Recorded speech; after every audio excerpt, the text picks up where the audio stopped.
भारत ने बालाकोट में कैसे दिया अपने ऑपरेशन को अंजाम। राष्ट्रीय सुरक्षा सलाहकार की जुबानी मिशन बालाकोट की कहानी। पाकिस्तान के बालाकोट में भारत ने बड़ी कार्रवाई करते हुए कई आतंकी ठिकानों को ध्वस्त कर दिया। इस हमले में जैश के ठिकानों को निशाना बनाया गया। भारतीय वायुसेना ने 26 फरवरी को तड़के 3:30 बजे इस कार्रवाई को अंजाम दिया। मिशन सफल होने के बाद दिल्ली में बैठकों का दौर शुरू हो गया। पीएम मोदी की अध्यक्षता में सीसीएस की बैठक बुलाई गई, जिसमें राष्ट्रीय सुरक्षा सलाहकार भी शामिल हुए। दरअसल सीसीएस की बैठक में गृह मंत्री राजनाथ सिंह, विदेश मंत्री सुषमा स्वराज, रक्षा मंत्री निर्मला सीतारमण, वित्त मंत्री अरुण जेटली, एनएसए अजीत डोभाल समेत कई बड़े अधिकारी मौजूद थे।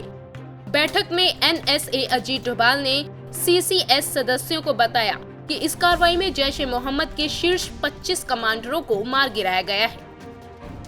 डोभाल ने सीसीएस सदस्यों को जानकारी दी कि हवाई हमले में जैश के शीर्ष कमांडरों के एक बड़े हिस्से का सफाया कर दिया गया है। बकौल डोभाल, जैश के जिस कैंप को तबाह किया गया है वो कोई सामान्य लॉन्च पैड या बेस नहीं था। डोभाल के मुताबिक तबाह किए गए आतंकी कैंप में फायरिंग रेंज, विस्फोटक परीक्षण सुविधाएं, ट्रेनर्स के लिए वातानुकूलित दफ्तर, ट्रेनिंग ले रहे आतंकियों के लिए वहां पर बैरक भी थे।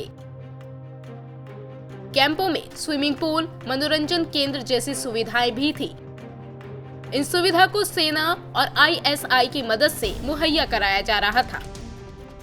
पुलवामा आतंकी हमले के बाद से इन कैंपों में भारी संख्या में आतंकी थे।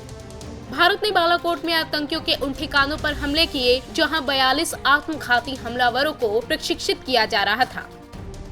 सूत्रों की माने तो पुलवामा में सीआरपीएफ काफिले पर हमले के बाद 15 फरवरी को ही वायुसेना प्रमुख धनोआ ने एनएसए को आतंकी संगठनों के शिविरों पर स्ट्राइक की योजना के बारे में बताया था। खबर है कि पुलवामा में भारतीय सुरक्षा बलों पर हमले की साजिश पाकिस्तान के बालाकोट में आतंकियों ने की थी।